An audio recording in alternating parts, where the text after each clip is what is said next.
From the field to the studio to your eyes and ears, welcome back to the 816 Hour Victory Monday, boys.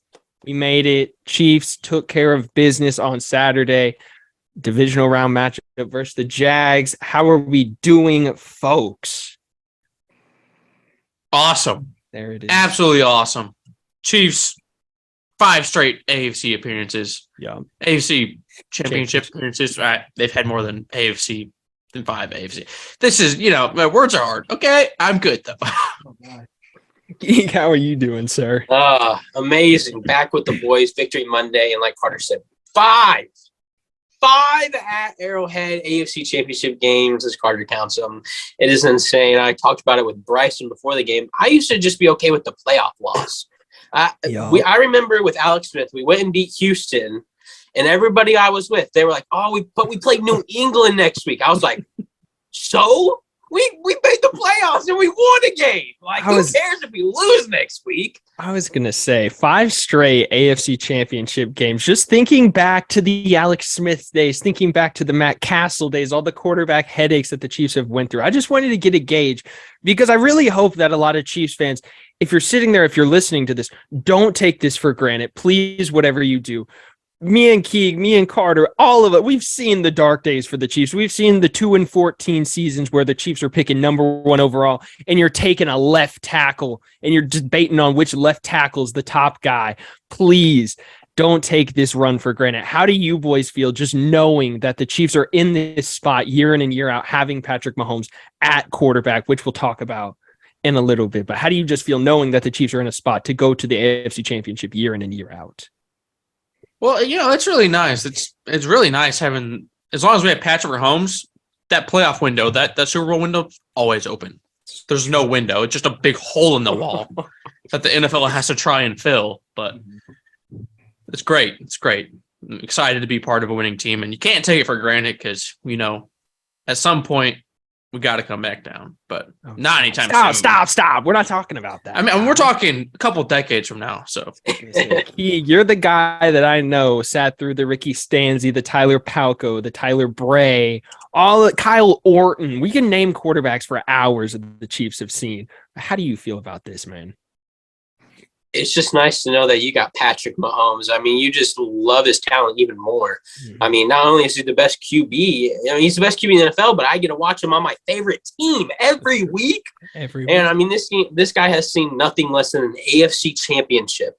Let that sink in. He's never seen anything less than an AFC championship game at Arrowhead. This man is in his 6th year starting. Yeah, don't take it for granted, man. It's a wonderful thing to go in the football year. I mean, some teams just hope for a couple wins. I mean, I'm hoping for I won't take anything less than a Super Bowl. But can't take it for granted for sure. 100%. I mean, shoot, Patrick Mahomes hasn't played a road playoff game in his career. That's absolutely absurd. You don't hear about that. But jumping in to this game on Saturday, quickly, Chiefs took care of business 27-20. Going on to the AFC Championship game. We'll be hosting because of that Cincinnati-Buffalo game. Cincinnati took care of business on the road. Cincinnati will be coming here, which we'll talk about a bit at the end. But how did you guys feel about that game as a whole? We saw Mahomes get injured. We saw Butker kick some long field goals that we've been nervous about in weeks past, but the defense kind of stepped up, which we'll talk about. But as a whole, how did you feel about that game? Terrified. Patrick went down. I was horrified. My nightmares were coming true.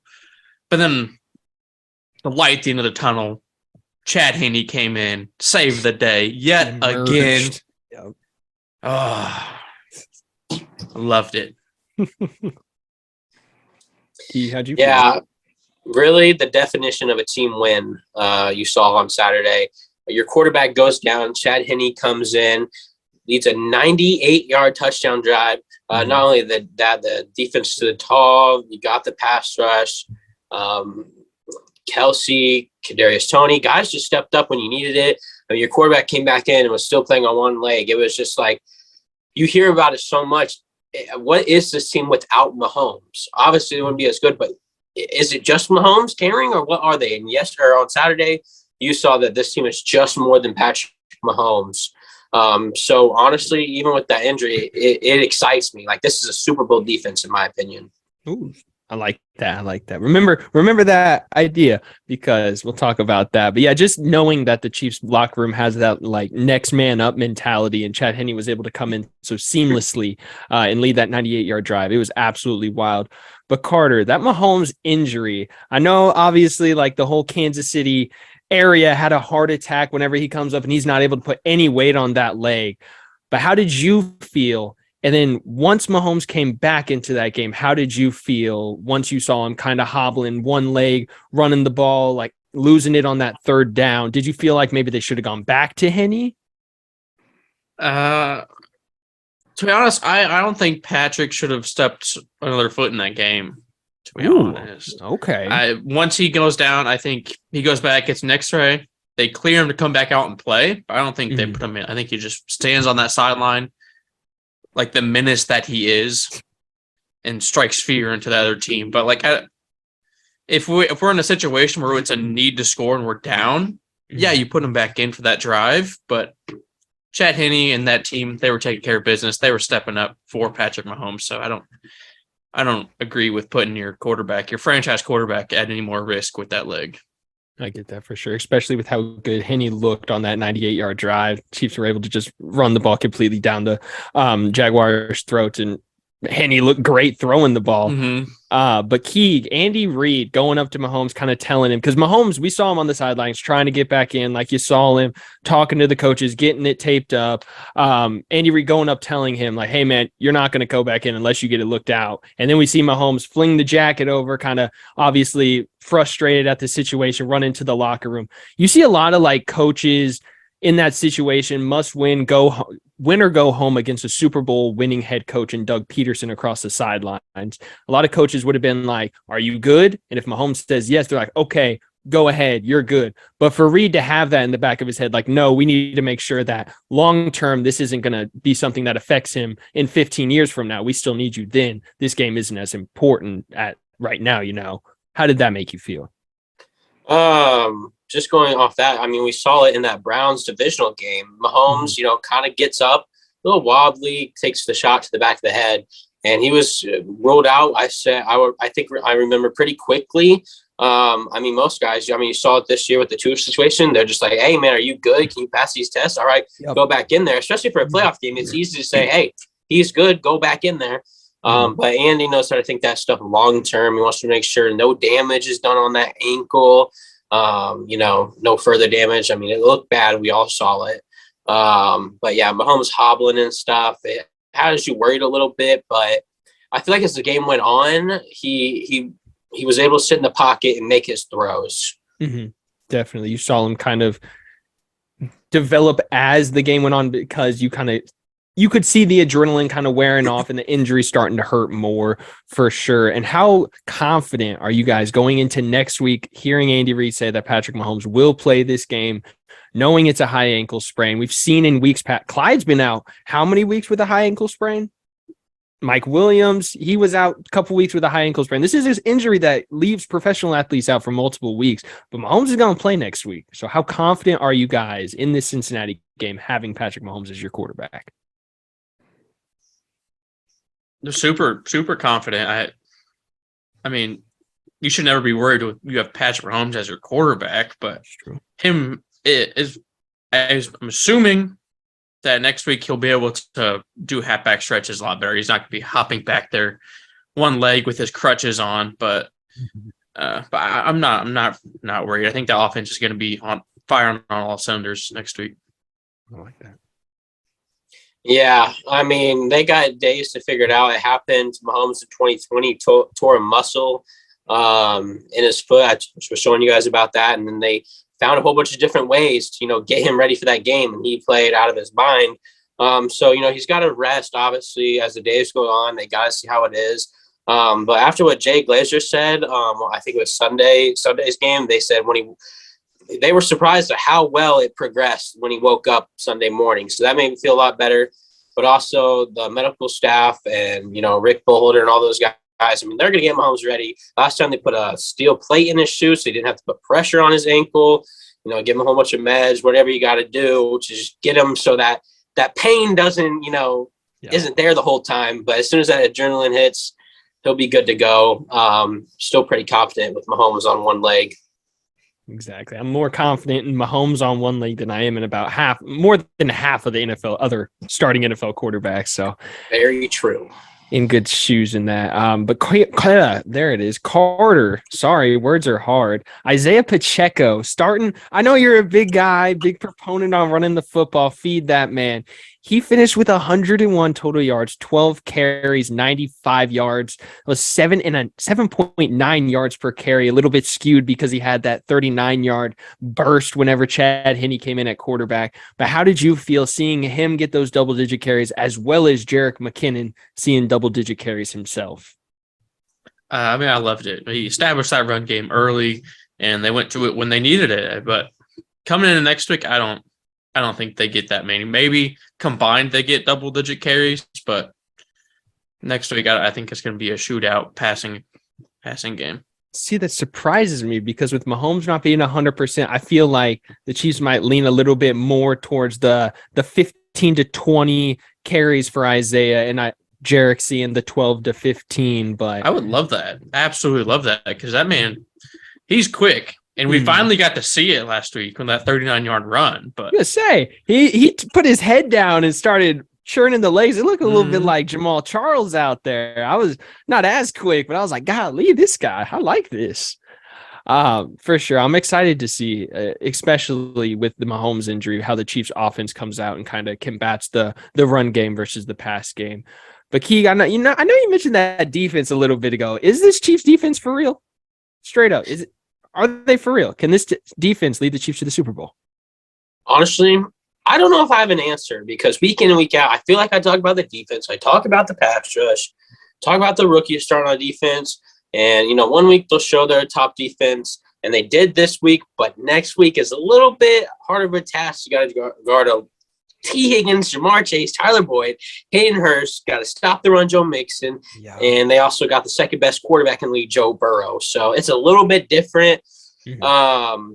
But at the level they've been playing at the last 2 months, I think they're ready for next week. I'm excited. I mean, Jalen Watson, we saw that one-handed pick. I'm sure both of y'all went crazy whenever he snagged that.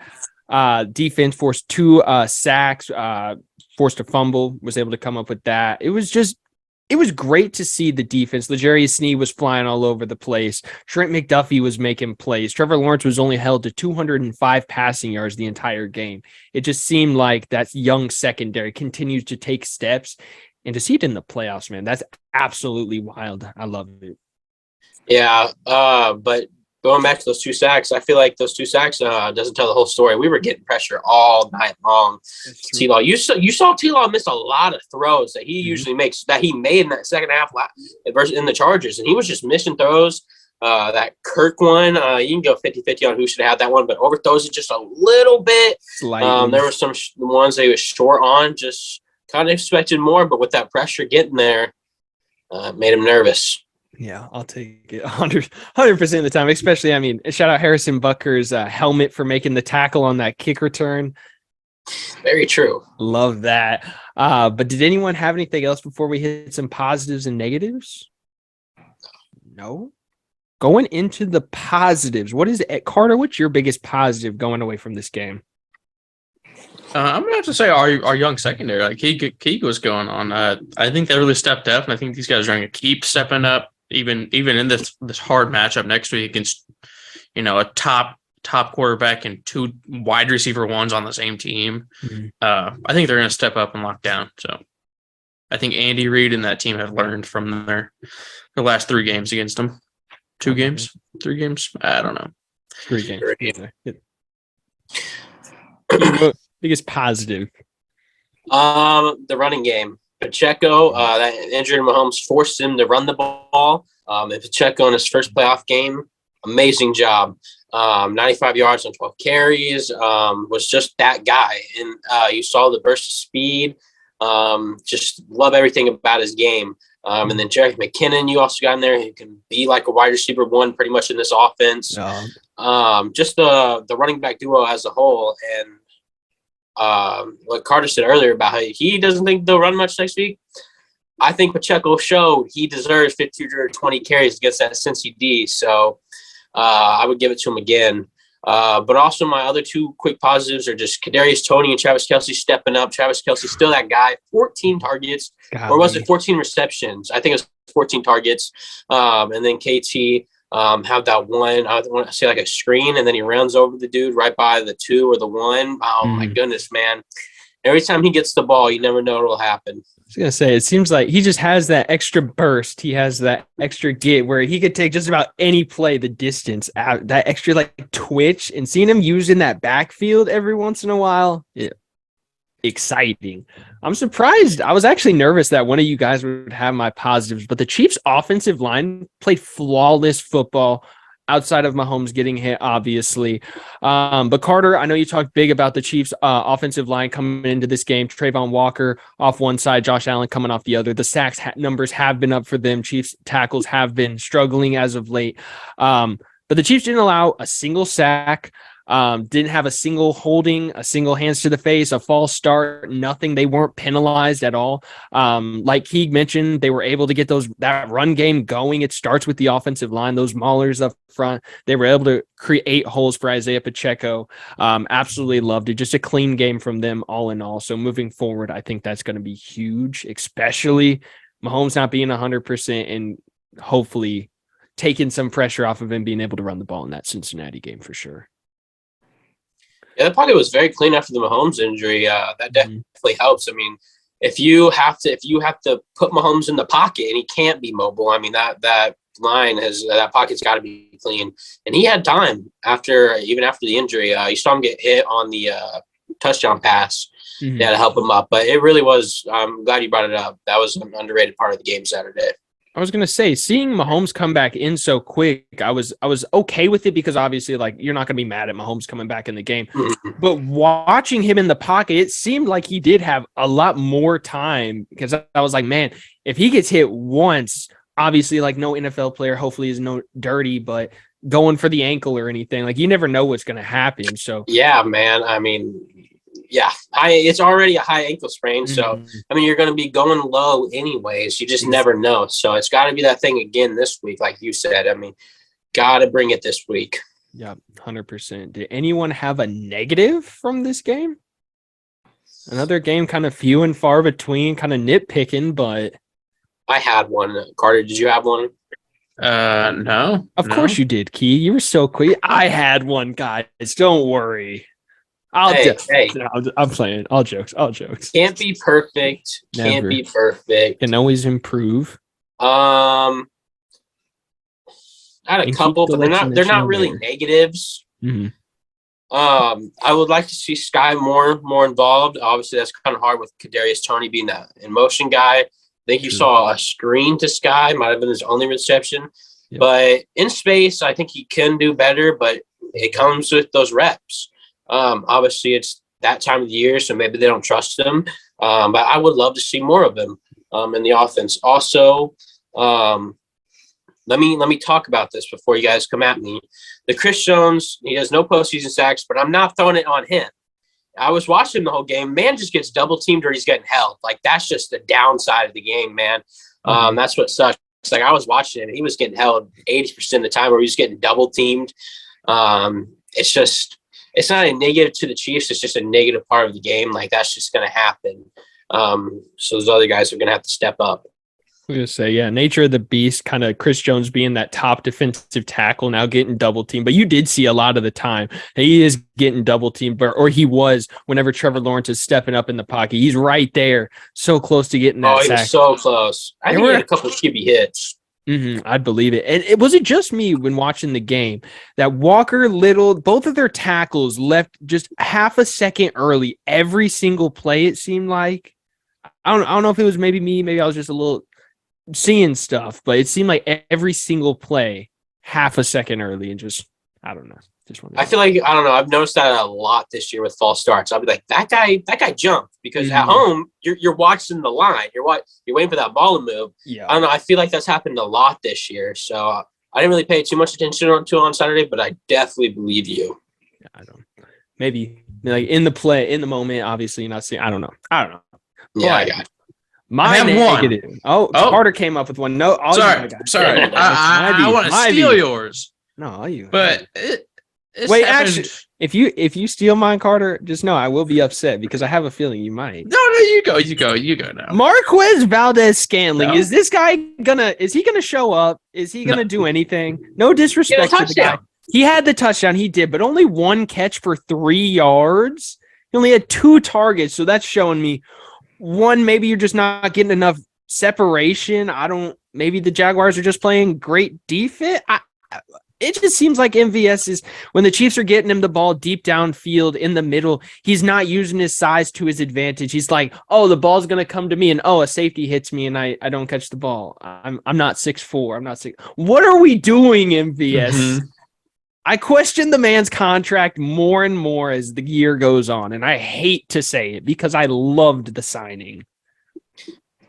If you know Bryson's complaining about it, then you know it's a bad thing. And I hate to say it because, again, bro, 6'4" for what, man? 6'4" for what, man? No hate on MVS, bro. Like, he's just he can do it, bro. Like, they give him those deep shots. Yeah. But bro, like you were saying, like, go after the ball, man. Like, go up and get that thing. Yeah. I think they can save like 10 mil if he's cut after this year. I think more and more as the days go on, it's getting more likely. Depending on how that wide receiver room looks, that might very be true. They might just be stuck with them. That might be. Carter, I know you're not the biggest MVS fan the past couple weeks. Let's hear it. I noticed it the last couple weeks in the regular season. I thought maybe he was just slowing down because we already clinched and he was just coasting in. Don't get hurt in the last 4 games, meaningless games. Don't get hurt. But then you come into this one and he just looks the same as the last 4 weeks. I don't know. I don't know what it is. I'm starting to feel like he's just lazy. Ooh. I'll throw the word out there. Throwing shots. Throw the word out there. You got people to wash your jersey. Lay out for a ball. People wash your jersey. Get it dirty. Let them lay out for that ball.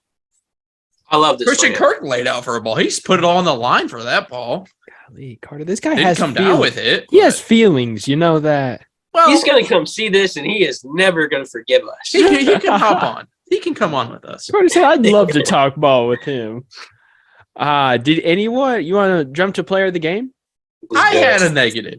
Oh, Carter had it. MVS wasn't his negative. No, my negative. This happened. This is the second time it's happened this year, as I've noticed. Okay. Why is George Karlaftis covering number 1 wide receivers? Why is he covering anybody at all? Yeah. Okay, so he's out here covering Christian Kirk. A couple weeks ago, he was covering Jamar Chase of all people. It's true. When you look at it at the beginning and in the moment, you're like, wow, why is George Karlaftis on Christian Kirk? They show the replay and they're showing the corner coming off. Nick Bolton's supposed to jump back with Karlaftis in coverage. Still don't agree with sending your defensive end and your, no disrespect to Nick Bolton, but one of your worst coverage linebackers on the wide receiver one just to send a blitz. I don't really know about that, Spags. Maybe Juan Thornhill, Brian Cook over top, maybe a safety help, but yeah, I can't. It's not. I can't really defend it. I really can't. Bless you. Bless you. Thanks. Honestly, I think it's more on just the Dougie P play design. You have Kirk in the backfield, let him go on that route, and it forces the DN. It forces the DN to cover that halfback, but like you said, you're forcing the DN to cover just so you can send the blitz. Probably don't want to do that in the red zone. But I will say that I wish this was my positive. Spags, very, very good game. Very good game. I can agree with that 100%. Player of the game. Anyone want to start us off? I'll tell you, don't worry. Chad Henne is my player of the game. I will take that all day. A lot of teams, your backup quarterback comes in. I saw it. I was watching the Colts play 2 years ago, and it was Sam Ellinger's first start, and they throw this man in. And granted, I know Chad Henne and Sam Ellinger are two different players, but man, he just looked scared back there. They looked terrible. The offense just fell apart, and they couldn't do anything. Chad Henne, this man said, "Let me straighten my tie," and lead a 98-yard drive. This man went 5 of 7 for 23 yards and a touchdown. He capped off a 6-minute and 5-second drive. The man didn't miss a beat in this Chiefs offense. It was absolutely insane to see. He kept the energy going when it seemed like there was no energy left in Kansas City anywhere. So for that, Chad Henne, I thank you. Anything is possible. Man, I love it. Knowing there's that vet quarterback that the Chiefs have sitting behind Mahomes that they can throw out there. And man, I'm so geeked. I love it. I'm sorry. I love it. But My player of the game, Frank Clark. Ooh. Carter 2 tackles, 1 sack, and 2 tackles for losses. Frank Clark is a beast in the postseason, and he is here to show it again. Frank Clark. There's blood in the water. Tied Reggie White's sack record. Carter, that was my player of the game. I knew it. I had How to steal could it from you do you. it? Man. Never would have thought you would have betrayed me like this. Travis Kelce? It's a solid player of the game. I'm going to go Justin Reed. Ooh. I mentioned it, I think, last week. Been I want to say the highest grade safety since week 11, week 12. Mm-hmm. Played another really good game. I think he had a couple of pass deflections. Kirk did burn both our safeties on that one, but he dropped it, so you don't even have to worry about it. But really did play a really good game. I feel like when you don't, I said this before, when you don't hear the DB's name, I feel like they're having a good game. But saw him a little bit there. I feel like he made some good plays. I think he had like 6 tackles, so definitely need that secondary to keep doing his thing. But also, hitting on Chad Henne, man. I mean, he could have easily gone in there. You could have easily thrown him in there. I mean, the man has played snaps this year, but this is the divisional round. You cannot make a mistake. You saw in that Browns visual, he just throws it up and throws an interception. I remember being, crap, this is it. No, he looked flawless. Andy Reid, he went to his playbook and he went, where's the Alex Smith playbook, man? And it worked amazingly. Chad Henne. Prime Chad Henne? Prime Chad Henne? I was going to say, Chad 2 Henne. playoff wins in the last 3 years. I mean, man. Chad Henne's playoff window is always open. Always. I don't know if there is another person I want doing that little 4th and rollout for 2 yards throwing to the sideline. I don't care if it's 10, if it's Kadarius Toney. Man, that play, Chad Henne just has it in the back pocket. It's like, it's clockwork for Chad Henne. I absolutely love it. He could run that play in his sleep, I swear. But did anyone have anything else from this Jags game? Anyone else I want to hit on? Okay, so real quick, Carter, did you have? I know he was thinking. So going into this championship round matchup, Cincinnati come to town, taking the Mahomes entry into account. How confident are you going into this game? On a scale of 1 to 10? Scale of 1 to 10. I'm like a 6, 7. I'm pretty confident. I'm not overly confident, but I'm confident. I mean, this defense has stepped up these last couple of weeks. I think young guys are really starting to fill the shoes that they need to be in. Patrick Mahomes is still the biggest threat in the NFL, even with one leg. So I think the Cincinnati Bengals have a lot to worry about because Andy Reid and Patrick Mahomes 4 times. Gotta say it's not happening. Not happening. I love it. Geek, how you feeling, man? I'm gonna go 7. I'll go 7 out of 10. Usually I'll probably be higher. It's not low because I'm scared of the Bengals. I wanted them. Mm-hmm. So let's get that out of the way. I wanted them. Like Carter said. I mean, I can admit they own us, but they can't beat us forever. And if they do this year, congrats to them. I'll cry. But we have Patrick Mahomes. This defense has been playing lights out. They got to come ready. If they can find a way to make sure he can stay mobile, it's over. He can stay upright the majority of the game. I think that's going to be right. If I had to give a number, I'm going to go with 7-3. I do think that the Cincinnati win against Buffalo is a little blown out of proportion because I think Buffalo was a little fraudulent going into that game. I didn't think as highly as Buffalo as everyone else did going into it. So I don't think, yes, Cincinnati did play great. They looked phenomenal. They have an all-pro running back and 2 great wide receivers with an awesome quarterback. So it's going to be hard to beat them. But like Carter mentioned, to beat a team 4 times in a row, to beat Andy Reid 4 times in a row, that's tough. Going into Arrowhead, a hostile environment, I think it's going to be even louder than it was on Saturday. I'm excited for this game. Man, I'm ready. I'm hoping we get to talk. We'll talk about it next week. But boys, does anyone else got anything else before we jump out of this? Nah. Hit us up. TikTok, YouTube, Facebook. We're there. We're everywhere. Wherever you guys are listening to this or where you're watching this, leave it a like, hit the follow button. Spotify, Pandora, Amazon, Apple Music. We're there. We're everywhere. I don't even know if Amazon does podcasts, to be honest. But we're there. We're the first ones there. Awesome. Sick merch. Nobody here is wearing it, but awesome cool shirts and some pins. Big Cartel, / the 816 hour. Boom, right there across the screen. I'm going to learn how to do that one day. I will. I promise. That'd be cool. But no rush. But, No you rush. know, guys, leave a like, leave a comment, whatever you guys want to hear and what you guys want to see. But that's all. I think we're out. Okay. Peace. Peace.